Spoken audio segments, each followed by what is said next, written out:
આનાથી આગળના લેક્ચરમાં આપણે લક્ષ વિશેનું ડિટેલ ડિસ્કશન કર્યું હતું ઓકે કે કઈ રીતે તમે કોઈ પણ વિધેય આપ્યું હોય તો લક્ષની વાત કરી શકો રાઈટ. તો સૌથી પહેલા આપણે અગેન એનું થોડુંક રિવાઇઝ કરી લઈએ કે લક્ષ એ શું છે.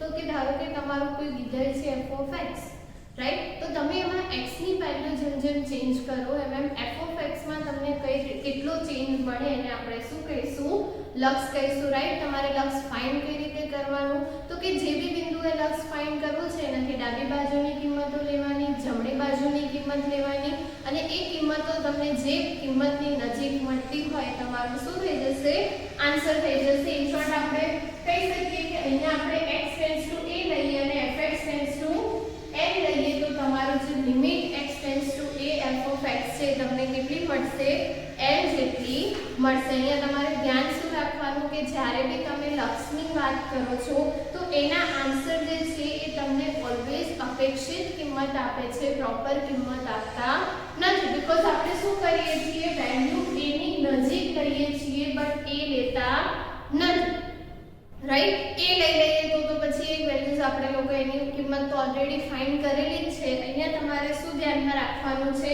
કે જેમ જેમ તમે a ની નજીક વેલ્યુ લો છો રાઈટ બટ a લેવાની નથી, એટલે જે બી તમને આન્સર મળશે એ બી તમારો અપેક્ષિત આન્સર હશે, પ્રોપર નહીં.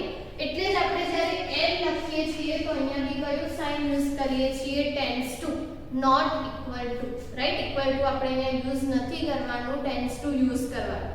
એટલે તમારે ઓલવેઝ ધ્યાનમાં શું રાખવાનું કે લક્ષ જે છે તમને કઈ કિંમત આપશે, અપેક્ષિત કિંમતો આપશે રાઈટ. બટ એ બી આપણા માટે ઇનફ છે કે આપણાને જે વેલ્યુ જોઈતી હશે ત્યાંથી બી આપણાને મળી જશે. આપણે પ્રીવિયસ સેશન્સમાં જોયું કે નજીકના જેટલા પોઈન્ટ્સ લેશો એટલી તમને વધારે નજીકની કિંમત મળશે અને એમાં બહુ ડિફરન્સ નહીં હોય, માઇનર પોઈન્ટ્સનો ડિફરન્સ હશે તો એ તો આપણે નિગ્લેક્ટ કરીશું. ઓકે, સો લક્ષ માટેની આટલી વસ્તુ તમારે ધ્યાનમાં રાખવાની છે. સાથે સાથે આપણે આજનો ટોપિક સ્ટાર્ટ કરીએ એના પહેલા કેટલાક દ્રષ્ટાંત મેં તમને લોકોને કીધું હતું કે તમારે કરવાના છે રાઈટ. સો અગેન એનું ક્વિક રિવિઝન કરી લઈએ. તો એક બે દ્રષ્ટાંતની મેં તમને લોકોને પ્રીવિયસ સેશનમાં જ વાત કરી હતી કે સપોઝ x + 10 છે અને x = 5 આગળ તમારે કિંમત શોધવાની છે. તો તમારે શું કરવાનું, 5 થી મોટી કિંમતો લેવાની અને 5 થી નાની કિંમતો લેવાની અને આન્સર જે કિંમતની વધારે નજીક મળે એ તમારો શું થઈ જશે, આન્સર. આન્સર તમારા જેટલા બી તમે ટેબલમાં જોશો તો 15 ની નજીક હશે, એટલે તમે એવું એપ્રોક્સિમેટલી કહી શકો કે તમારો આન્સર શું હોઈ શકે, 15. સેમ વેમાં તમે લોકો સપોઝ x³ કે 3x માટે કેલ્ક્યુલેશન કરશો તો બી આ જ વસ્તુ થશે રાઈટ. f(x) જ્યારે આપણે લઈ લઈએ x³ અને તમારે 1 આગળ એની કિંમત શોધવાની હોય તો ઓબ્વિયસ છે કે અહીંયા તમારે શું લખવાનું, x → 1x³ રાઈટ. હવે 1 પ્લસ અને 1 માઈનસ માટે તમારે કેલ્ક્યુલેશન કરવાની છે કે એકથી નાની કિંમતો લો અને એકથી મોટી કિંમતો લો રાઈટ. x³ નો ગ્રાફ બી આપણે ઓલરેડી સેકન્ડ ચેપ્ટરમાં ડિસ્કસ કરી ગયા છીએ તો ગ્રાફથી બી ક્લિયર છે કે તો જો તમે 1 થી નજીકની કિંમતો લેશો તો તમને x³ નો આન્સર બી 1 ની નજીક જ મળશે રાઈટ. એટલે x³ માટે તમારે લિમિટ એપ્લાય કરવી હોય તો તમે કહી શકો કે આન્સર તમને શું મળશે, 1. સેમ વેમાં તમે 3x માટે કેલ્ક્યુલેશન કરશો અને x = 2 આગળ તો 2 થી નાની કિંમતો 2 થી મોટી કિંમતો તો તમને આન્સર જે છે 6 ની નજીક મળતા જશે, એટલે તમારો લક્ષનો આન્સર શું થઈ જશે, 6 હશે એવું તમે લોકો કહી શકો રાઈટ. આપણી જે n ની વેલ્યુ છે ટેન્ડ્સ ટુ શું થઈ જાય, 6, એટલે આપણો આન્સર જે છે તમે લોકો લખી શકો 6. જેવી રીતે અહીંયા 1 લખ્યો, કદાચ તમારી પાસે 3x હોય અને અહીંયા x → 2 હોય તો અહીંયા આન્સર શું થઈ જશે, 6. ઓકે, સો આટલી વસ્તુ તમારે ધ્યાનમાં રાખવાની છે પણ એના માટે વચ્ચેની જે કેલ્ક્યુલેશન છે એ તમારે સ્ટાર્ટિંગમાં કરવાની રાઈટ. જેમ જેમ તમને લોકોને એની પ્રેક્ટિસ થશે આ બધા દ્રષ્ટાંત તમે લોકો સમજશો પછી જ્યારે આપણે સ્વાધ્યાય કરીશું ત્યારે આપણે ટ્રાય કરીશું કે ક્વેશ્ચનના આન્સર જે છે આપણે વધારેમાં વધારે શોર્ટલી રીતે શોધી શકીએ. તો આપણે દર વખતે આજે કોષ્ટક બનાવીને જે કેલ્ક્યુલેશન કરવી પડે છે એ ના કરવી પડે. ઓકે, નેક્સ્ટ તમે લોકો જોશો તો તમને લોકોને x² + x અને સાથે સાથે એક અચળ વિધેય આપેલું છે. હવે બીજી વસ્તુ કે જ્યારે બી તમે અચળ વિધેય લઈ લો કોઈ પણ તો અહીંયા તમારે x ની કિંમત છે જ તો અહીંયા તમારે કોઈ પણ બિંદુએ આન્સર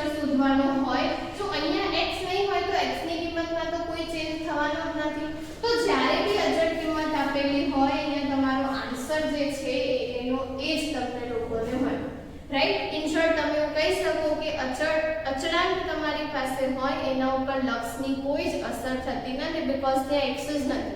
તો કોની વેલ્યુમાં ચેન્જ કરશું આપણે? તો x ની વેલ્યુમાં ચેન્જ કરવાનો હોય છે ને, રાઈટ. તો આ વસ્તુ તમારે ખાસ ધ્યાનમાં રાખવાની કે અચળ વિધેય હોય તમારી પાસે, અચળાંક હોય તો ત્યાં લક્ષ તમારે અપ્લાય થતો નથી. સાથે સાથે તમે લોકો ઓબ્વિયસ છે કે x² + x માટે કેલ્ક્યુલેશન કરશો તો બી તમને લોકોને 1 માટે શોધવાનું છે. તો 1 થી નાની અને 1 થી મોટી કિંમતો લેવાની અને જોવાનું કે આન્સર શેની નજીક મળે છે. તમને આન્સર જે છે 2 ની નજીક મળશે તો તમે એવું કહી શકો કે x² + x. જો તમને કીધું હોય x → 1 લિમિટ તો આન્સર શું થઈ જશે? 2, રાઈટ. બટ આ જે વસ્તુ છે એ તમારે શું કરવાનું? બ્રેકેટમાં લખવાની. સાથે સાથે આપણે આગળ જોઈશું જ્યારે સદિશના બીજગણિતની વાત કરીશું ત્યારે કે આ તમારું જે છે બહુપદી વિધેય છે તો એના ઉપર તમે લોકો કઈ કઈ પ્રોપર્ટીઝ છે અપ્લાય કરી શકો તો તમને આ જે 2 આન્સર છે વધારે ઈઝીલી મળી શકે. એની ચર્ચા આપણે આગળ જ્યારે બહુપદી અને સદિશના લક્ષના બીજગણિતની વાત કરીશું ત્યારે જોઈશું. ઓકે. બટ કેલ્ક્યુલેશન ગ્રાફ સાથે તમને લોકોને આપેલી છે. ઓબ્વિયસ છે કે x² નો ગ્રાફ આપણને ડ્રો કરતા આવડે છે, x બી આવડે છે. તો બંનેને કમ્બાઈન કરશો તો એક પર્ટિક્યુલર ગ્રાફ તમને લોકોને મળશે અને એના માટે તમે લોકો કેલ્ક્યુલેશન ઈઝીલી કરી શકશો. ઓકે. દર વખતે મેં કીધું એમ કે ગ્રાફ ડ્રો કરવા નેસેસરી નથી, બટ ઘણા બધા ફંક્શનના ગ્રાફ તમને લોકોને ખબર હોવા જોઈએ. ઓકે. એના પછી તમને લોકોને ત્રિકોણમિતીય વિધેયો આપેલા છે. તો ત્રિકોણમિતીય વિધેયમાં બી કોઈ પર્ટિક્યુલર પોઈન્ટ ઉપર ત્રિકોણમિતીય વિધેય કઈ કિંમતો આપે છે આપણા લોકોને ઓલરેડી ખબર છે. આપણે લોકો ઓલરેડી ભણી ગયા છીએ 3rd ચેપ્ટરમાં, રાઈટ. કે સપોઝ તમને કહી દીધું છે x → π/2 લિમિટ sin x. તો π/2 આગળ તમારે sin ની કિંમત શોધવાની છે. તો π/2 થી નાની કિંમતો લો, π/2 થી મોટી કિંમતો લો, રાઈટ. અને જુઓ કે આન્સર તમને કોની નજીક મળે છે. તો તમે આન્સર જ્યારે ફાઇન્ડ કરશો તો આન્સર તમને 1 ની નજીક મળશે. એટલે આપણે એવું કહી શકીએ કે લિમિટ x → π/2 sin x તમને શું મળશે? 1. અને ઓબ્વિયસલી આપણને ખબર છે કે sin π/2 તમને કઈ કિંમત આપશે? 1. તો તમે એને આ રીતે લખી શકો. ઓકે. સેમ તમને બીજા કોઈ પણ ત્રિકોણમિતીય વિધેયો આપેલા હોય તો એના નજીકના ખૂણાઓ માટે તમે લોકો કેલ્ક્યુલેશન જે છે એ કરી શકો. ઓકે. સાથે સાથે તમારે ધ્યાનમાં રાખવાનું છે કે જો તમને લોકોને આ ટાઈપના વિધેય આપેલા હોય કે f(x) =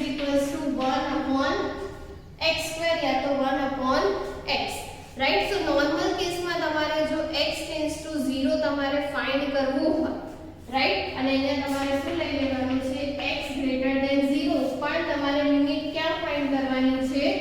x → 0 એ લિમિટ શોધવાની છે, રાઈટ. સો નોર્મલ કેસમાં તમે એવું કહી શકો કે ડિવાઇડમાં 0 આવે તો પોસિબલ નથી, બટ આપણે 0 નથી લેવાનું, 0 ની નજીકની કિંમત લેવાની છે, રાઈટ. 0 થી નજીક જતા જવાનું છે પણ 0 નથી લેવાનું, રાઈટ. એટલે તમે આની કિંમત તો શોધી શકો, બટ જ્યારે તમે કિંમત શોધવા જશો તો 1/છેદમાં બહુ મોટી કિંમતો મળશે. એટલે તમે એવું કહી શકો કે 0 પ્લસ માટે આન્સર પ્લસ ઇન્ફિનિટી થશે અને 0 માઈનસ માટે આન્સર માઈનસ ઇન્ફિનિટી થશે. ઓકે. સો આ વસ્તુ તમારે ધ્યાનમાં રાખવાની છે. સોરી, સ્ક્વેર છે એટલે બંનેમાં તમને પ્લસ ઇન્ફિનિટી જ મળશે, રાઈટ. બટ એ ટાઈપની કેલ્ક્યુલેશન હમણાં તમારે કરવાની નથી. ઇન્ફિનિટી વાળી જે લિમિટ્સ છે એના કેલ્ક્યુલેશન અત્યારે તમારે કરવાના નથી. જ્યારે તમે ફર્ધર સ્ટડીઝ કરશો ત્યારે એની કેલ્ક્યુલેશન તમારે જોવાની થશે, રાઈટ. બટ આવી નાની વાતો જે તમને લોકોને આપેલી છે દરેક દ્રષ્ટાંતમાં એ તમારે ધ્યાનમાં રાખવાની છે. સાથે સાથે કદાચ તમને લોકોને આ ટાઈપનું વિધેય આપેલું હોય કે f(x) = x + 2 x > 0 0 when x = 0 and x - 2 when x is less than 0, right. આ ટાઈપનું એક વિધેય તમને લોકોને આપેલું છે. તો અહીંયા જો તમારે લક્ષની વાત કરવી હોય તો ઓબ્વિયસ છે કે તમારી પાસે 0 આગળ લક્ષ શોધવું હોય તો 0 થી મોટી કિંમતો માટે અને 0 થી નાની કિંમતો માટે વિધેય અલગ છે, રાઈટ. એટલે કે જ્યારે તમે 0 નેગેટિવ માટે લિમિટ કન્સિડર કરશો તો તમારું વિધેય શું થઈ જશે? 0 નેગેટિવ એટલે 0 થી નાની કિંમત અને 0 થી નાની કિંમતો માટે તમારું વિધેય શું તો કે x - 2.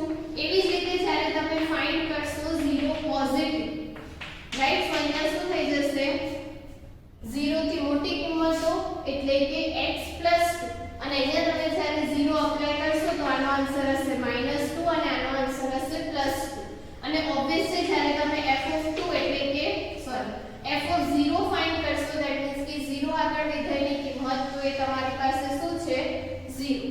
સાથે સાથે ઓબ્વિયસ છે કે તમારું ડાબી બાજુનું લક્ષ અને જમણી બાજુનું લક્ષ જ ઇક્વલ નથી, રાઈટ, અને મેં તમને પ્રીવિયસ સેશનમાં જ કીધું હતું કે જ્યારે ડાબી બાજુનું લક્ષ અને જમણી બાજુનું લક્ષ ઇક્વલ ના હોય, રાઈટ, ત્યારે તમારે શું કરવાનું થશે તો કે ડાયરેક્ટ લખી દેવાનું કે લક્ષ અસ્તિત્વ ધરાવતું નથી, રાઈટ. મેં તમને ત્યારે જ કીધું હતું કે આ બંને ઇક્વલ હોય તો તમે કહી શકો કે તમારું લક્ષ અસ્તિત્વ ધરાવે છે, અધરવાઇઝ નહીં, રાઈટ. તમારી વિધેયની કિંમત સાથે સાથે આના ઉપર પણ બેઝડ નથી, એ વસ્તુ તમને નેક્સ્ટ એક્ઝામ્પલમાં સમજાવેલી છે કે જો તમારું વિધેય હોય f of x is equals to x plus 2 when x does not equals to 0 અને 0 when x is equals x does not equals to 1 and x is equals to 1. તો અહીંયા તમારે ધારો કે કેલ્ક્યુલેશન કરવી છે 1 પ્લસ માટે એટલે કે 1 આગળ તમારે વિધેયની કિંમત શોધવી છે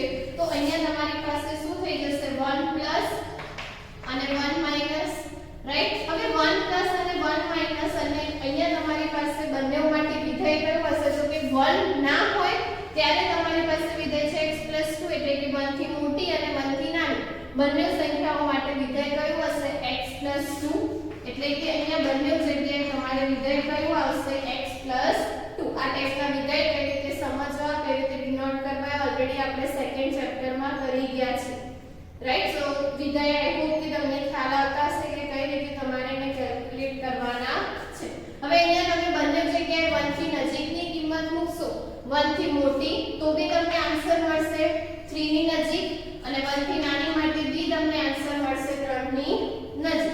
બટ જ્યારે તમે 1 ઉપર વિધેયની વાત કરશો કિંમતની તો આન્સર શું છે 0. એટલે અહીંયા તમે જોઈ શકશો કે તમારું ડાબી બાજુનું લક્ષ અને જમણી બાજુનું લક્ષ તો સરખું છે પણ પર્ટિક્યુલર બિંદુએ વિધેયની કિંમત જે છે કેવી છે અલગ છે, રાઈટ. એટલે મેં તમને લક્ષની સ્ટાર્ટિંગમાં કીધું હતું કે ઓલવેઝ તમને લિમિટનો આન્સર f of a મળે એ નેસેસરી નથી. જ્યારે આ ટાઈપના વિધેયો હશે ત્યારે તમને ડિફરન્ટ આન્સર બી મળી શકે છે, રાઈટ. એટલે તમારે ધ્યાનમાં રાખવાનું કે વિધેય વ્યાખ્યાયિત હોય તમારું લક્ષ પણ વ્યાખ્યાયિત હોય તો તમે નેસેસરી નથી કે તમારો જે લક્ષનો આન્સર છે તમારા વિધેયની એ પર્ટિક્યુલર બિંદુ આગળ જે કિંમત મળે છે એના જેટલો જ હોય, રાઈટ. અલગ પણ હોઈ શકે, ઓકે. સો આ બધા પર્ટિક્યુલર કેસીસ છે જે તમને લોકોને આપેલા છે, તમારે ધ્યાનમાં રાખવાના છે, રાઈટ. આપણે જ્યારે સમ્સ કરીશું તો આમાંથી કેટલાક નાના નાના રિઝલ્ટનો ત્યાં આપણે ડાયરેક્ટલી યુઝ કરીશું, ઓકે. સો આઈ હોપ કે આ તમને લોકોને પ્રોપરલી ખ્યાલ આવ્યો હશે જો તમે એને ઘરે હોમવર્કમાં પ્રોપરલી સ્ટડી કર્યો હશે તો, ઓકે. નેક્સ્ટ તમારે જોવાનું છે કે જ્યારે તમને લોકોને વિધેય આપ્યા હોય, રાઈટ, તો લક્ષના બીજગણિતમાં બે વિધેયો, રાઈટ. બીજગણિત એટલે તમને લોકોને ખબર છે કે તમારે વિધેયોના સરવાળા, બાદબાકી, ગુણાકાર અને ભાગાકાર માટે લક્ષની વાત કરવાની છે. તો ઓબ્વિયસ છે કે બે વિધેયો તમને સરવાળા, બાદબાકી, ગુણાકાર કે ભાગાકારમાં આપેલા હોય અને તમે લક્ષ અપ્લાય કરો તો તમે બધાને સેપરેટ લક્ષ આપી શકો. એટલી જ વસ્તુ તમારે પ્રમેય 1 માં ધ્યાનમાં રાખવાની છે. ધારો કે તમને આપ્યું છે f of x ± g of x આ બે વિધેયો અને અહીંયા તમને લિમિટ આપી છે x → a, રાઈટ. તો તમે બંને વિધેયને અલગ અલગ લક્ષ આપી શકો ધેટ મીન્સ કે x → a limit f of x ± x → a limit g of x.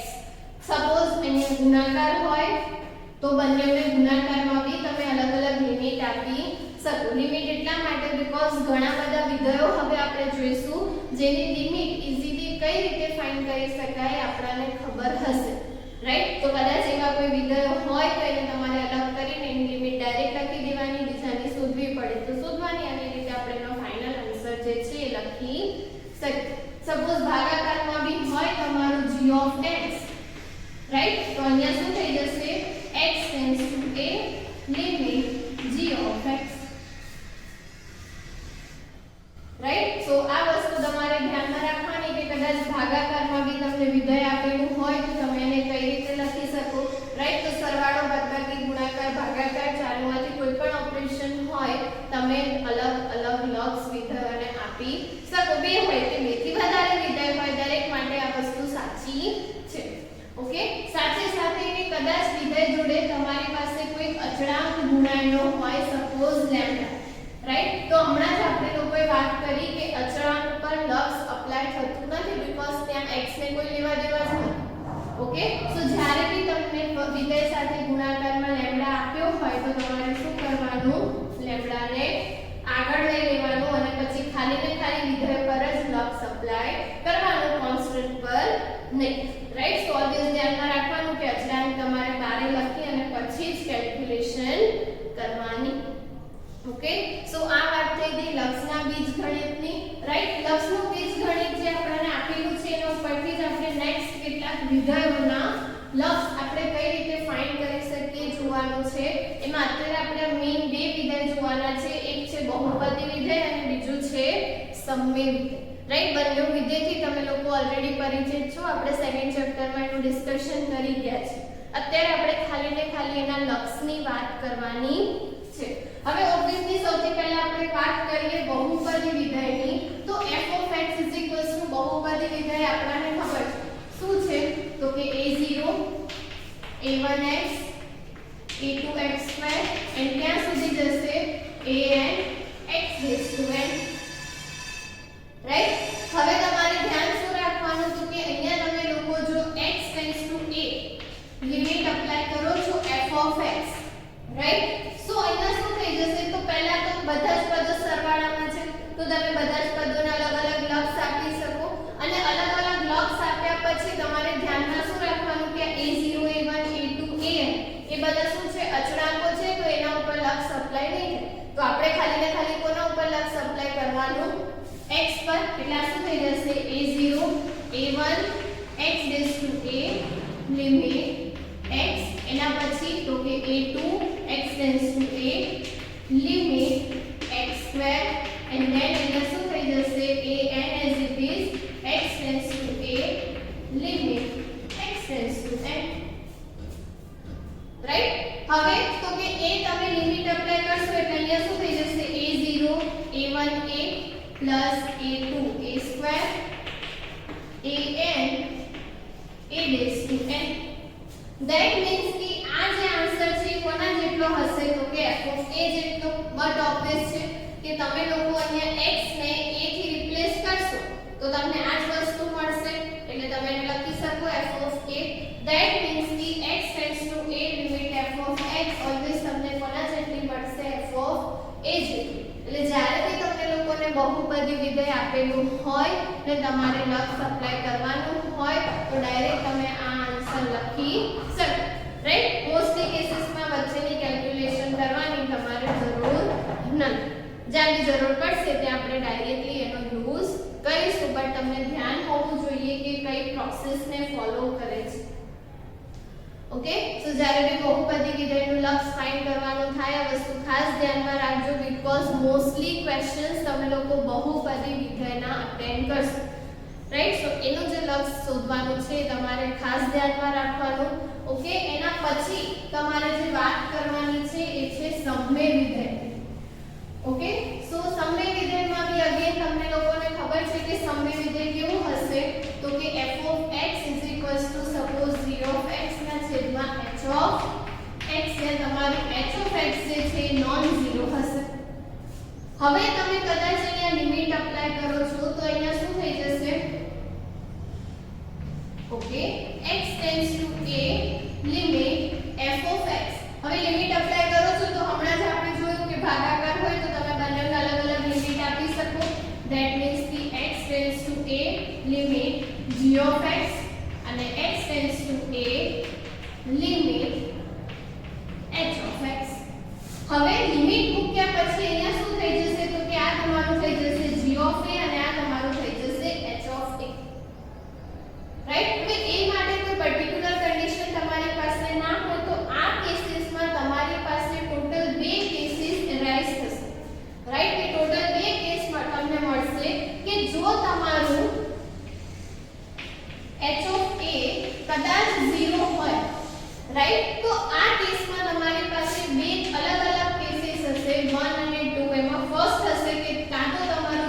a non zero હશે અને યા તો તમારું g of a પણ શું હશે 0 હશે રાઈટ કદાચ તમે લિમિટ અપ્લાય કરો પછીની વાત છે પહેલાની નહીં રાઈટ લક્ષ અપ્લાય કર્યા પછી કદાચ તમને આ ટાઈપનો કેસ મળે રાઈટ હવે g of a non zero મળે એનો મતલબ શું કે સપોઝ આ તો તમારું 0 જ છે અહીંયા નોન ઝીરો એટલે કે સપોઝ તમને 1 મળે હવે કોઈ પણ અચળાંક તમને લોકોને મળે એના છેદમાં 0 હોય તો આપણને ખબર છે કે વસ્તુ કેવી છે નોટ ડિફાઇન્ડ છે રાઈટ એનું અસ્તિત્વ જ નથી એટલે જ્યારે બી આ ટાઈપનો કેસ મળે ત્યારે તમારે ખાલી ને ખાલી લખી દેવાનું કે લક્ષ શું થશે તો કે અસ્તિત્વ ધરાવતું નથી રાઈટ સો આ કેસ હોય કે તમારે કહી દેવાનું કે લક્ષ અસ્તિત્વ ધરાવતું નથી બટ તમારે ધ્યાન ક્યાં રાખવાનું જ્યાં g of a પણ 0 હોય ધેટ મીન્સ કે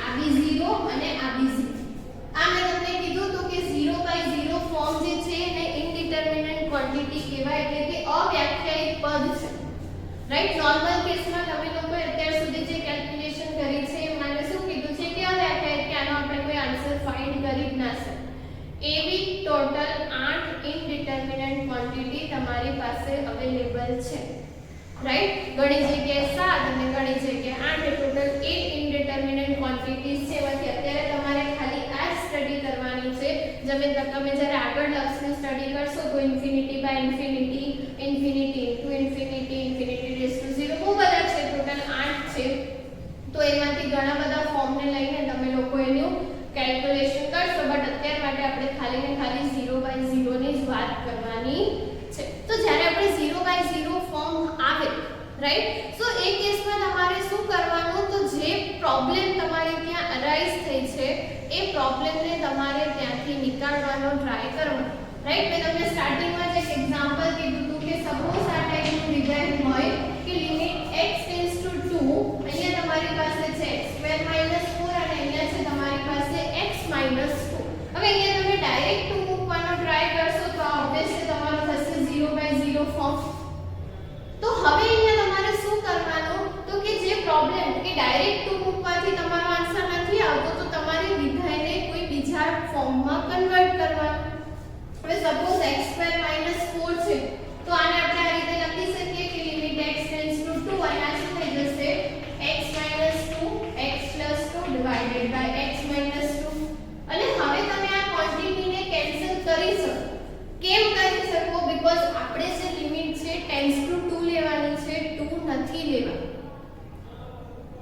રાઈટ એટલે કે અહીંયા આપણો આન્સર જે છે તમને લોકોને શું મળશે કે 2 ના નજીકના પોઈન્ટ્સ લેવાના છે એટલે આ 0/0 તો નહીં જ થાય રાઈટ અને 0 0 નહીં હોય તો બીજી કોઈ કિંમત હશે તો એને તમે કેન્સલ કરી શકો આપણે અત્યાર સુધી જોયું છે કે આપણે 0/0 ને ઉપર નીચે કેન્સલ ના કરી શકીએ બીજી કોઈ ક્વોન્ટિટી હોય તો તમે ત્યાં કેન્સલેશન કરી શકો ઓકે સો આ વસ્તુ તમારે ધ્યાનમાં રાખવાની છે કે 0/0 જ્યારે બી હોય ત્યારે તમે એને કેન્સલ ના કરી શકો ઓકે અને હવે તો કે અહીંયા ટેન્ડ્સ ટુ 2 છે એટલે આ ક્વોન્ટિટી કેન્સલ થશે અને કેન્સલ થશે એટલે હવે તમારી પાસે ખાલી શું બચશે x + 2 અને તમે હવે લિમિટ મૂકશો તો આન્સર તમને શું મળશે 4 રાઈટ સો આ ટાઈપની પર્ટિક્યુલર મેથડ તમને ઇન જનરલ આપેલી છે બટ ઇન જનરલ કરતા એને સમજવાનો ટ્રાય કરશો કે અંદર તમારે કરવાનું છે શું તો ઈઝીલી તમને આ વસ્તુ જે છે એ ખ્યાલ આવશે કે તમારે ખાલી એ ફોર્મને એવા ફોર્મમાં કન્વર્ટ કરવાનું જેમાં તમે કેન્સલેશન કરી અને એવું વિધાય મેળવી શકો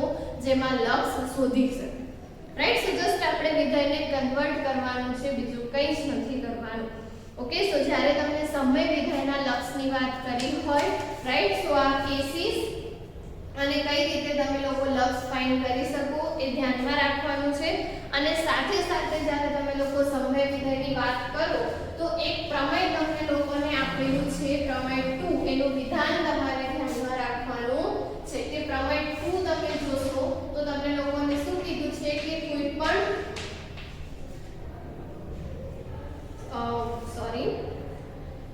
ઓકે ધન પૂર્ણાંક n માટે એટલે કે n ની જગ્યાએ તમારી પાસે કોઈ પણ ધન પૂર્ણાંક n હોય અને તમારે લિમિટ એપ્લાય કરવાની છે limit x tends to a અને તમને વિધાય આપ્યું છે આ ટાઈપનું x tends to a - a n અને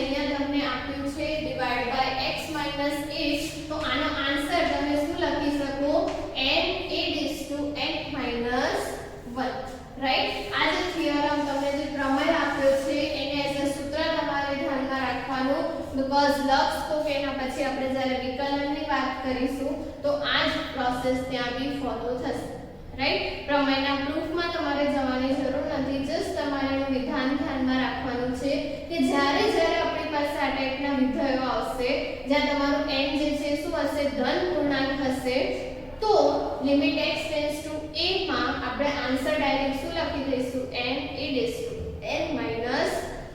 તે તમારે બીજી કોઈ જ અલગ કેલ્ક્યુલેશન કરવાની જરૂર નથી, જસ્ટ આ પ્રમેય ધ્યાનમાં રાખવાનું અને ડાયરેક્ટ આન્સર લખી દેવાનો. ઓકે, સો પ્રમેય 2 જે છે એ તમારે ધ્યાનમાં રાખવાનો છે. ડેફિનેશન અને પ્રમેય મેં તમને લોકોને કીધી એ તમારે નોટ ડાઉન કરવાની છે. ઓકે, નેક્સ્ટ આપણે ત્રિકોણમિતીય વિધેયોના લક્ષની વાત અને એના રિલેટેડ કેટલાક પ્રમેય આપ્યા છે એનું ડિસ્કશન કરીશું. Till then thank you.